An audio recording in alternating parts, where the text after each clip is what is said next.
श्री हनुमति स्तोत्रम्। नमो हनुमते तुभ्यं नमो मारुतसूनवे नमः श्रीराम भक्ताय श्यामशाय च ते नमः। नमो वानरवीराय सुग्रीव सख्यकारिणे लङ्काविदाहनार्थाय हेलासागरतारिणे सीताशोकविनाशाय राममुद्राधराय च रावणस्य कुलच्छेद कारिणे ते नमो नमः। मेघनाद मखध्वंस कारिणे ते नमो नमः। अशोकवन विध्वंस कारिणे भयहारिणे वायुपुत्राय वीराय आकाशोदरगामिने वनपाल शिरच्छेद लंका प्रसाद भंजिने ज्वलत्कनकवर्णाय दीर्घलांगुलधारिणे सौमित्री जयदात्रे च रामदूताय ते नमः। अक्षयवधकत्रे च ब्रह्मपाशनिवारिणे लक्ष्मणांग महाशक्ति घातशतविनाशिने रक्षोघनाय रिपुघ्नाय भूतघ्नाय च ते नमः। ऋषिवानरवीरोघ प्राणदाय नमो नमः। परसैन्यबलघ्नाय शस्त्रार्थघनाय ते नमः। विसगनाय दिसगनाय ज्वरघनाय च ते नमः। महाभयरिपुघ्नाय भक्तत्राणैककारिणे परप्रेरितमन्त्राणां यन्त्राणां स्तम्भकारिणे पयः पाषाणतरण कारणाय नमो नमः। बालार्कमण्डलग्रास कारिणे भवतारिणे नखायुधाय भीमाय दन्तायुधधराय च रिपुमायाविनाशाय रामज्ञालोकरक्षिणे प्रतिग्रामस्थितायाथ रक्षो भूतवधार्थिने करालशैलशस्त्राय द्रुमशस्त्राय ते नमः। बालकब्रह्मचर्याय रुद्रमूर्तिधराय च विहङ्गमाय सर्वाय वज्रदेहाय ते नमः। कौपीनवाससेतुभ्यं रामभक्तिरताय च दक्षिणाशाभास्कराय शतचन्द्रोदयात्मने कृत्याशद्व्यथग्नाय सर्वक्लेशहराय च स्वाम्याज्ञापार्थसङ्ग्राम सङ्ख्ये सञ्जयधारिणे भक्तान्तदिव्यवादेषु सङ्ग्रामे जयदायिने किल्किलाबुबुकोच्चार घोरशब्दकराय च सर्पाग्रिव्याधिसंस्तम्भ कारिणे वनचारिणे सदा वनफलाहार संतृप्ताय विशेषतः महार्णवशिलाबद्ध सेतुबन्धाय ते नमः। वादे विवादे संग्रामे भये घोरे महावने सिंहव्याघ्रादिचौरेभ्यः स्तोत्रपाठाभयं नहि। दिव्ये भूत भये व्याधो विषे स्थावरजङ्गमे राजशस्त्र भये चोग्रे तथा ग्रह भयेषु च जले सर्वे महावृष्टो दुर्भिक्षे प्राणसम्प्लवे पठेत् स्तोत्रं प्रमुच्येत् भयेभ्यः सर्वतो नरः तस्य क्वापि भयं नास्ति हनुमतस्तव पाठतः। सर्वदा वैत्रिकालं च पठनीमिदं स्तवं सर्वान् कामान् वाप्नोति नात्र कार्या विचारणा। विभीषणकृतं स्तोत्रं ताक्षर्येण समुदीरितं ये पठिष्यन्ति भक्त्या वै सिद्ध्यस्तकरे स्थितः। नमो हनुमते तुभ्यं नमो मारुतसूनवे नमः श्रीराम भक्ताय श्यामशाय च ते नमः। नमो वानरवीराय सुग्रीव सख्यकारिणे लङ्काविदाहनार्थाय हेलासागरतारिणे सीताशोकविनाशाय राममुद्राधराय च रावणस्य कुलच्छेद कारिणे ते नमो नमः। मेघनाद मखध्वंस कारिणे ते नमो नमः। अशोकवन विध्वंस कारिणे भयहारिणे वायुपुत्राय वीराय आकाशोदरगामिने वनपाल शिरच्छेद लंका प्रसाद भंजिने ज्वलत्कनकवर्णाय दीर्घलाङ्गुलधारिणे सौमित्रीजयदात्रे च रामदूताय ते नमः। अक्षस्यवधकत्रे च ब्रह्मपाशनिवारिणे लक्ष्मणाङ्गमहाशक्ति घातशतविनाशिने रक्षोघनाय रिपुघ्नाय भूतघ्नाय च ते नमः। ऋषिवानरवीरोघ प्राणदाय नमो नमः। परसैन्यबलघ्नाय शस्त्रार्थघनाय ते नमः। विसगनाय दिसगनाय ज्वरघनाय च ते नमः। महाभयरिपुघ्नाय भक्तत्राणैककारिणे परप्रेरितमन्त्राणां यन्त्राणां स्तम्भकारिणे पयः पाषाणतरण कारणाय नमो नमः। बालार्कमण्डलग्रास कारिणे भवतारिणे नखायुधाय भीमाय दन्तायुधधराय च रिपुमायाविनाशाय रामज्ञालोकरक्षिणे प्रतिग्रामस्थितायाथ रक्षो भूतवधार्थिने करालशैलशस्त्राय द्रुमशस्त्राय ते नमः। बालकब्रह्मचर्याय रुद्रमूर्तिधराय च विहङ्गमाय सर्वाय वज्रदेहाय ते नमः। कौपीनवाससेतुभ्यं रामभक्तिरताय च दक्षिणाशाभास्कराय शतचन्द्रोदयात्मने कृत्याशद्व्यथग्नाय सर्वक्लेशहराय च स्वाम्याज्ञापार्थसङ्ग्राम सङ्ख्ये सञ्जयधारिणे भक्तान्तदिव्यवादेषु सङ्ग्रामे जयदायिने किल्किलाबुबुकोच्चार घोरशब्दकराय च सर्पाग्रिव्याधिसंस्तम्भ कारिणे वनचारिणे सदा वनफलाहार संतृप्ताय विशेषतः महार्णवशिलाबद्ध सेतुबन्धाय ते नमः। वादे विवादे सङ्ग्रामे भये घोरे महावने सिंहव्याघ्रादिचौरेभ्यः स्तोत्रपाठाभयं नहि। दिव्ये भूत भये व्याधो विषे स्थावरजङ्गमे राजशस्त्र भये चोग्रे तथा ग्रह भयेषु च जले सर्वे महावृष्टो दुर्भिक्षे प्राणसम्प्लवे पठेत् स्तोत्रं प्रमुच्येत् भयेभ्यः सर्वतो नरः तस्य क्वापि भयं नास्ति हनुमत्स्तव पाठतः। सर्वदा वैत्रिकालं च पठनीमिदं स्तवं सर्वान् कामान् वाप्नोति नात्र कार्या विचारणा। विभीषणकृतं स्तोत्रं ताक्षर्येण समुदीरितं ये पठिष्यन्ति भक्त्या वै सिद्ध्यस्तकरे स्थितः। नमो हनुमते तुभ्यं नमो मारुतसूनवे नमः श्रीरामभक्ताय श्यामस्याय च ते नमः। नमो वानरवीराय सुग्रीवसख्यकारिणे लङ्काविदाहनार्थाय हेलासागरतारिणे सीताशोकविनाशाय राममुद्राधराय च रावणस्य कुलच्छेद कारिणे ते नमो नमः। मेघनादमखध्वंस कारिणे ते नमो नमः। अशोकवनविध्वंस कारिणे भयहारिणे वायुपुत्राय वीराय आकाशोदरगामिने वनपालशिरच्छेद लङ्काप्रसादभञ्जिने ज्वलत्कनकवर्णाय दीर्घलाङ्गुलधारिणे सौमित्रीजयदात्रे च रामदूताय ते नमः। अक्षस्यवधकत्रे च ब्रह्मपाशनिवारिणे लक्ष्मणाङ्गमहाशक्ति घातशतविनाशिने रक्षोघनाय रिपुघ्नाय भूतघ्नाय च ते नमः। ऋषिवानरवीरोघ प्राणदाय नमो नमः। परसैन्यबलघ्नाय शस्त्रार्थघनाय ते नमः। विसगनाय दिसगनाय ज्वरघनाय च ते नमः।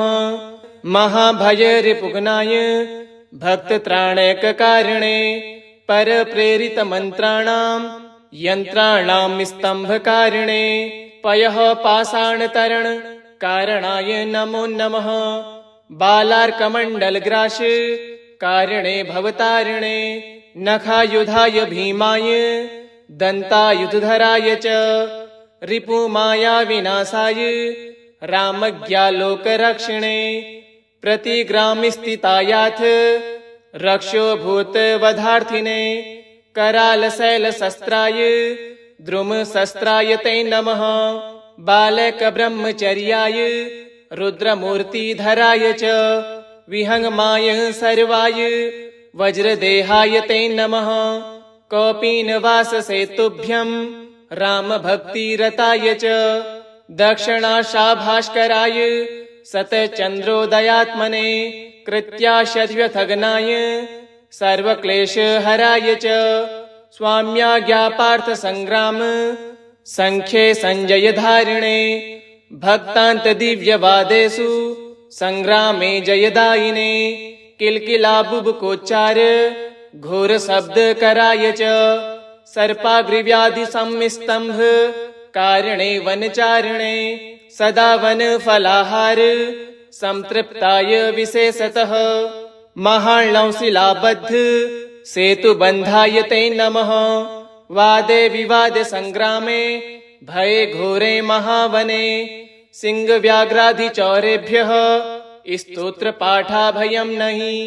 दिव्ये भूत भये व्याधो विषे स्थावर जंगमे राजशस्त्र भये चोग्रे तथा ग्रह भयेषु च जले सर्वे महावृष्टो दुर्भिक्षे प्राण संप्लवे पठेत् स्तोत्रं प्रमुच्येत् भयेभ्यः सर्वतो नरः तस्य क्वापि भयं नास्ति हनुमत्स्तव पाठतः।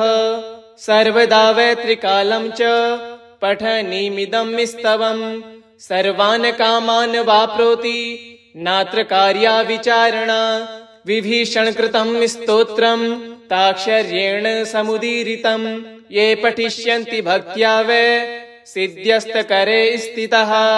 नमो हनुमते तुभ्यं नमो मारुतसूनवे नमः श्रीरामभक्ताय श्यामस्याय च ते नमः।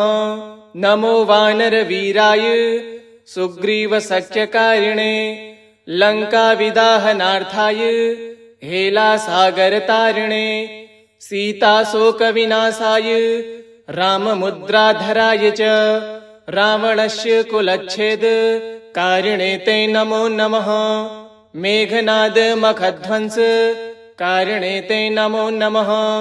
अशोकवनविध्वंस कारिणे भयहारिणे वायुपुत्राय वीराय आकाशोदरगामिने वनपालशिरच्छेद लङ्काप्रसादभञ्जिने ज्वलत्कनकवर्णाय दीर्घलाङ्गुलधारिणे सौमित्रीजयदात्रे च रामदूताय ते नमः।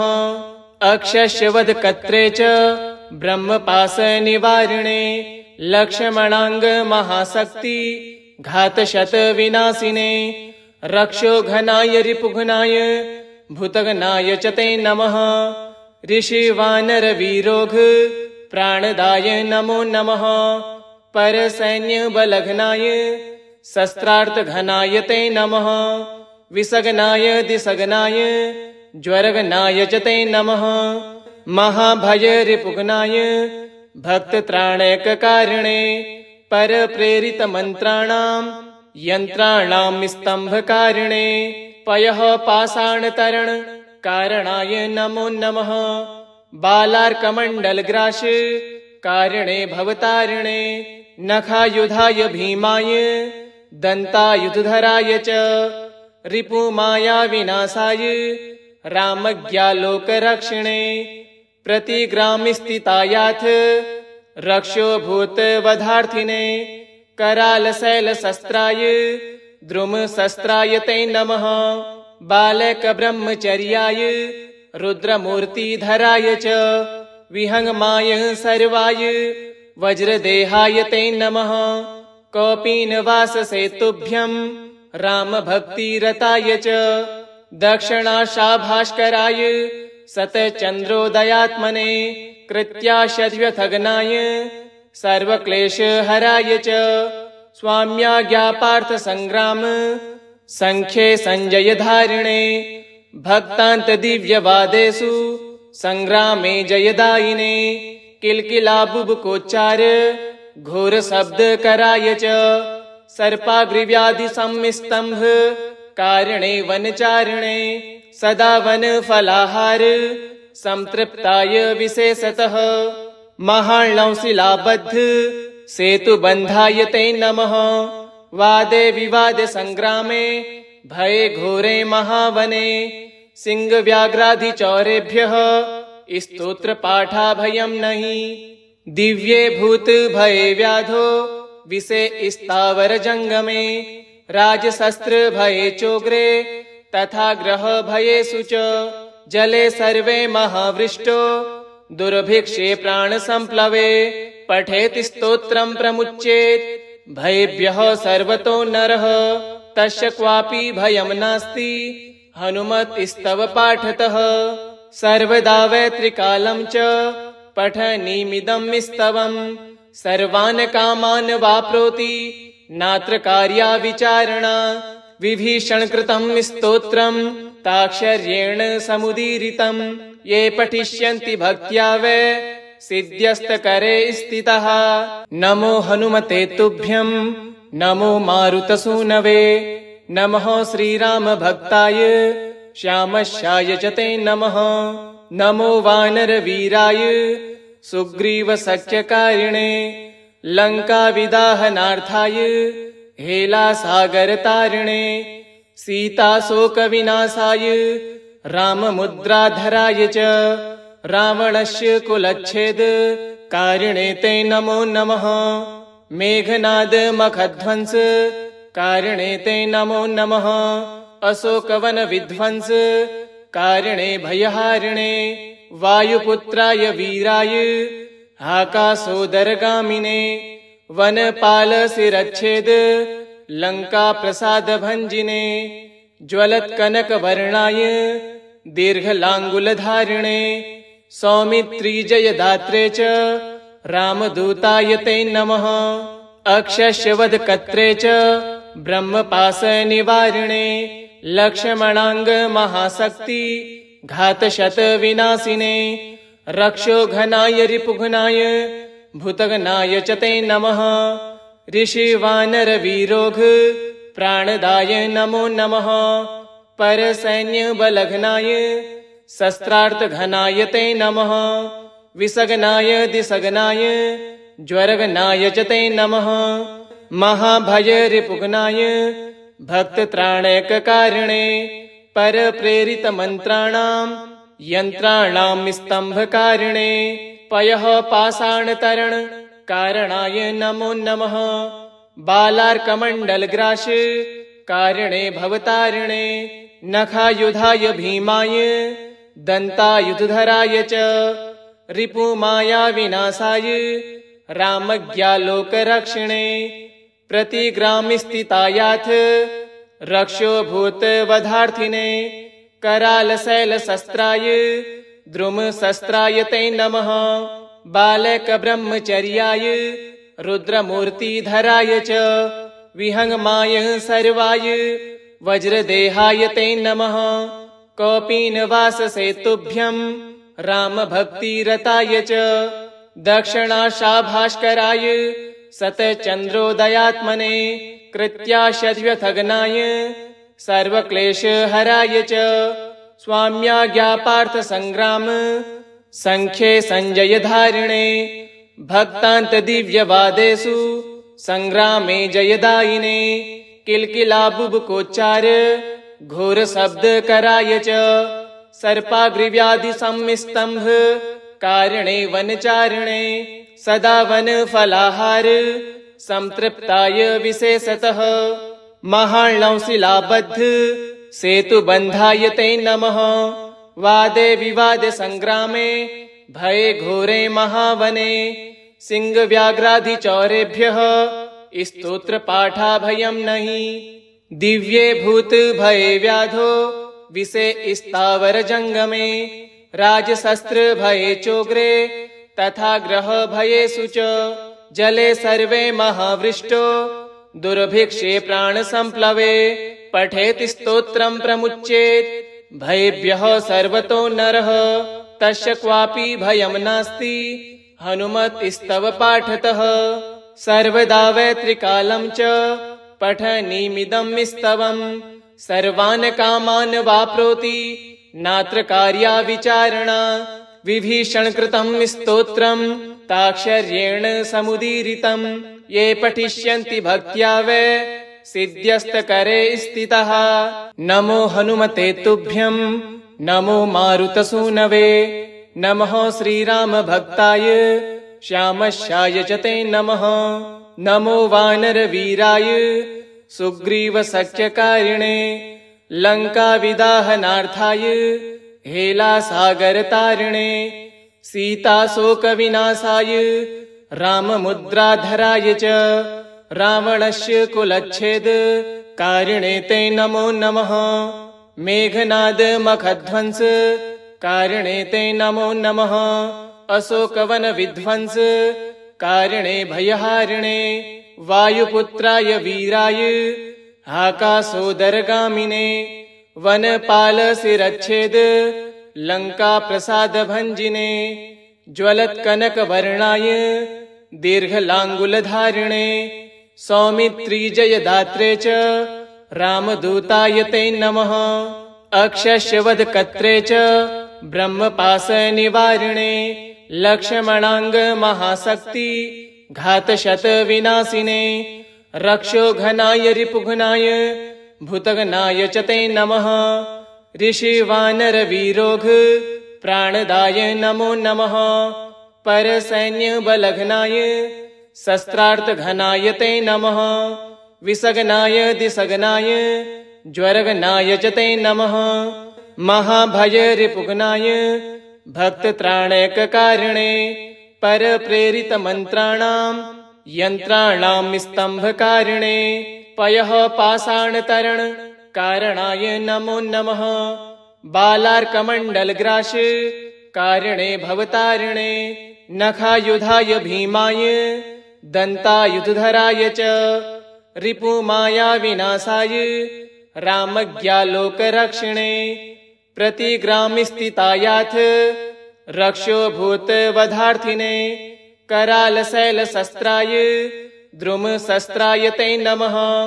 बालकब्रह्मचर्याय रुद्रमूर्तिधराय च विहङ्गमाय सर्वाय वज्रदेहाय ते नमः कौपीनवाससेतुभ्यं रामभक्तिरताय च दक्षिणाशाभास्कराय शतचन्द्रोदयात्मने कृत्याशद्व्यथग्नाय सर्वक्लेशहराय च स्वाम्याज्ञापार्थसङ्ग्राम सङ्ख्ये सञ्जयधारिणे भक्तान्तदिव्यवादेषु सङ्ग्रामे जयदायिने किल्किलाबुबुकोच्चार घोरशब्दकराय च सर्पाग्रिव्याधिसंस्तम्भ कारिणे वनचारिणे सदा वनफलाहार संतृप्ताय विशेषतः महार्णवशिलाबद्ध सेतुबन्धाय ते नमः वादे विवादे संग्रामे भये घोरे महावने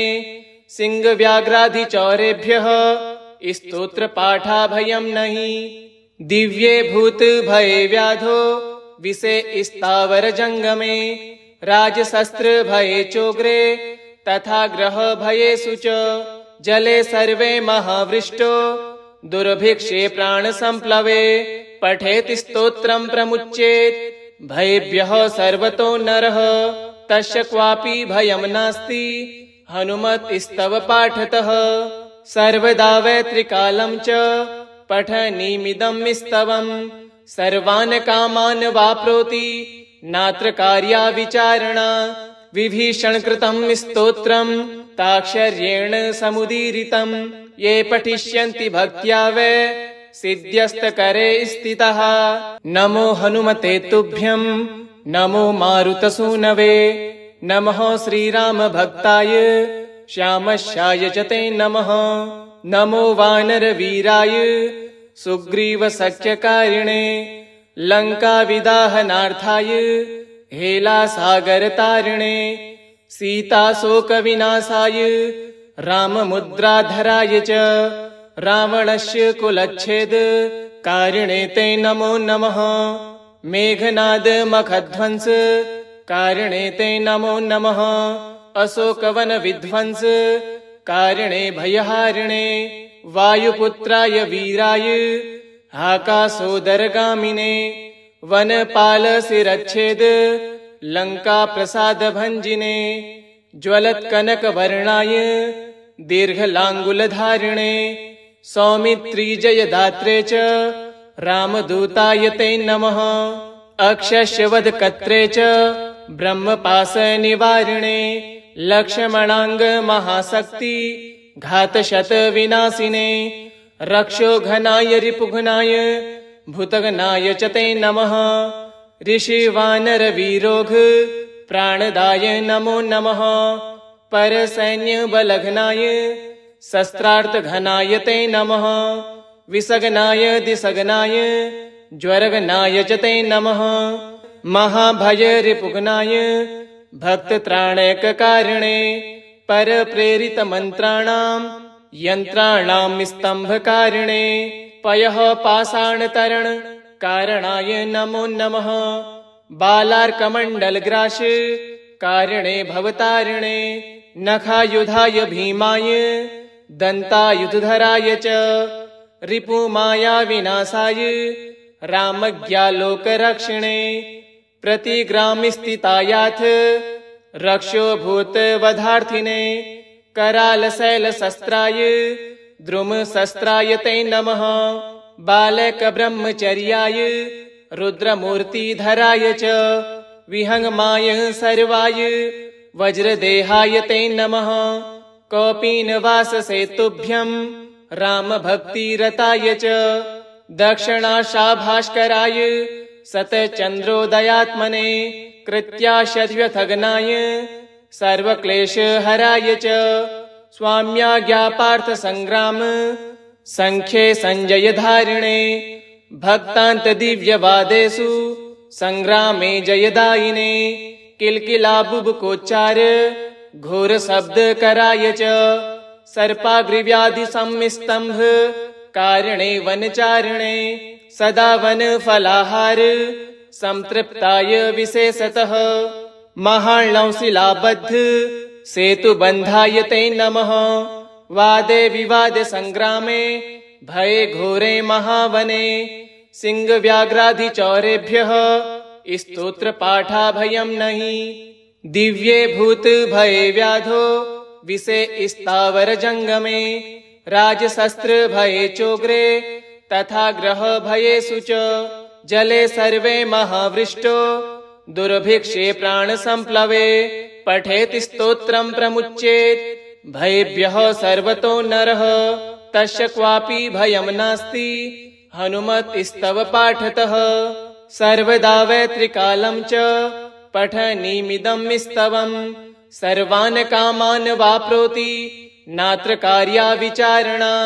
विभीषणकृतं स्तोत्रं ताक्षर्येण समुदीरितं ये पठिष्यन्ति भक्त्या वै सिद्ध्यस्तकरे स्थितः। नमो हनुमते तुभ्यं नमो मारुतसूनवे नमः श्रीरामभक्ताय श्यामस्याय च ते नमः। नमो वानरवीराय सुग्रीवसख्यकारिणे लङ्काविदाहनार्थाय हेलासागरतारिणे सीताशोकविनाशाय राममुद्राधराय च रावणस्य कुलच्छेदकारिणे ते नमो नमः।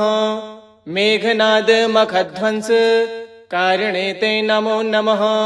अशोकवनविध्वंसकारिणे भयहारिणे वायुपुत्राय वीराय आकाशोदरगामिने वनपालशिरच्छेद लङ्काप्रसादभञ्जिने ज्वलत्कनकवर्णाय दीर्घलाङ्गुलधारिणे सौमित्रीजयदात्रे च रामदूताय ते नमः। अक्षयवधकर्त्रे च ब्रह्मपाशनिवारिणे लक्ष्मणाङ्गमहाशक्ति घातशतविनाशिने रक्षोघनाय रिपुघ्नाय भूतगणाय च ते नमः ऋषिवानरवीरोघ प्राणदाय नमो नमः परसैन्यबलघनाय शस्त्रार्थघनाय ते नमः विसगनाय दिसगनाय ज्वरगनाय च ते नमः महाभयरिपुघ्नाय भक्तत्राणैककारिणे परप्रेरितमन्त्राणां यन्त्राणां स्तम्भकारिणे पयः पाषाणतरण कारणाय नमो नमः बालार्कमण्डलग्रास कारिणे भवतारिणे नखायुधाय भीमाय दन्तायुधधराय च रिपुमायाविनाशाय रामज्ञालोकरक्षिणे प्रतिग्रामस्थितायाथ रक्षोभूतवधार्थिने करालशैलशस्त्राय द्रुमशस्त्राय ते नमः बालकब्रह्मचर्याय रुद्रमूर्तिधराय च विहङ्गमाय सर्वाय वज्रदेहाय ते नमः कौपीनवाससेतुभ्यं रामभक्तिरताय च दक्षिणाशाभास्कराय सतचन्द्रोदयात्मने कृत्याशद्व्यथगनाय सर्वक्लेशहराय च स्वाम्याज्ञापार्थसङ्ग्राम सङ्ख्ये सञ्जयधारिणे भक्तान्तदिव्यवादेषु सङ्ग्रामे जयदायिने किल्किलाबुबुकोच्चार घोरशब्दकराय च सर्पाग्रिव्याधिसंस्तम्भ कारिणे वनचारिणे सदा वनफलाहार संतृप्ताय विशेषतः महार्णवशिलाबद्ध सेतुबन्धाय ते नमः वादे विवादे संग्रामे भये घोरे महावने सिंहव्याघ्रादिचौरेभ्यः स्तोत्रपाठाभयं नहि दिव्ये भूत भये व्याधो विषे स्थावर जंगमे राजशस्त्र भये चोग्रे तथा ग्रह भयेषु च जले सर्वे महावृष्टो दुर्भिक्षे प्राण संप्लवे पठेत स्तोत्रं प्रमुच्येत भयेभ्यः सर्वतो नरः तस्य क्वापि भयं नास्ति हनुमत्स्तव पाठतः सर्वदा वै त्रिकालं च पठनीमिदं स्तवम् सर्वान् कामान् वाप्नोति नात्र कार्या विचारणा विभीषणकृतं स्तोत्रं ताक्षर्येण समुदीरितं ये पठिष्यन्ति भक्त्या वै सिद्ध्यस्तकरे स्थितः नमो हनुमते तुभ्यं नमो मारुतसूनवे नमः श्रीरामभक्ताय श्यामस्याय च ते नमः नमो वानरवीराय सुग्रीवसख्यकारिणे लङ्काविदाहनार्थाय हेलासागरतारिणे सीताशोकविनाशाय राममुद्राधराय च रावणस्य कुलच्छेद कारिणे ते नमो नमः मेघनादमखध्वंस कारिणे ते नमो नमः अशोकवनविध्वंस कारिणे भयहारिणे वायुपुत्राय वीराय आकाशोदरगामिने वनपालशिरच्छेद लङ्काप्रसादभञ्जिने ज्वलत्कनकवर्णाय दीर्घलाङ्गुलधारिणे सौमित्रीजयदात्रे च रामदूताय ते नमः अक्षयवधकर्त्रे च ब्रह्मपाशनिवारिणे लक्ष्मणाङ्गमहाशक्ति घातशतविनाशिने रक्षोघनाय रिपुघ्नाय भूतगणाय च ते नमः ऋषिवानरवीरोघ प्राणदाय नमो नमः परसैन्यबलघनाय शस्त्रार्थघनाय ते नमः विसगनाय दिसगनाय ज्वरगनाय च ते नमः महाभयरिपुघ्नाय भक्तत्राणैककारिणे परप्रेरितमन्त्राणां यन्त्राणां स्तम्भकारिणे पयः पाषाणतरण कारणाय नमो नमः बालार्कमण्डलग्रास कारिणे भवतारिणे नखायुधाय भीमाय दन्तायुधधराय च रिपुमायाविनाशाय रामज्ञालोकरक्षिणे प्रतिग्रामस्थितायाथ रक्षोभूतवधार्थिने करालशैलशस्त्राय द्रुमशस्त्राय ते नमः। बालकब्रह्मचर्याय रुद्रमूर्तिधराय च विहंगमाय सर्वाय वज्रदेहाय ते नमः।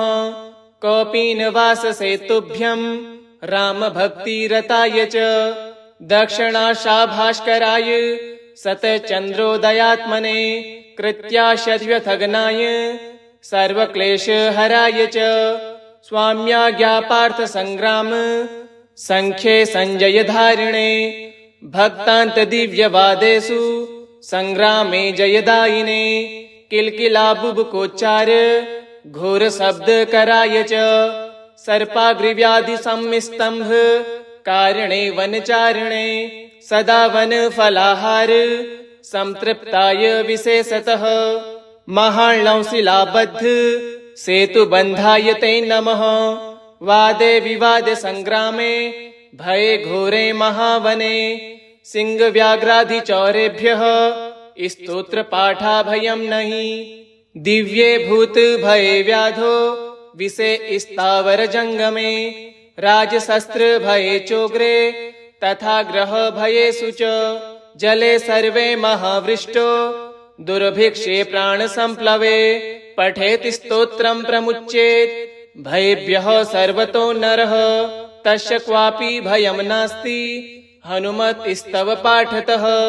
सर्वदा वैत्रिकालं च पठनीमिदं स्तवं सर्वान् कामान् वाप्नोति नात्र कार्या विचारणा। विभीषणकृतं स्तोत्रं ताक्षर्येण समुदीरितं ये पठिष्यन्ति भक्त्या वै सिद्ध्यस्तकरे स्थितः। इति श्री हनुमद्स्तोत्रम् श्री हनुमतार्पणमस्तु। ओम हनुमते नमः।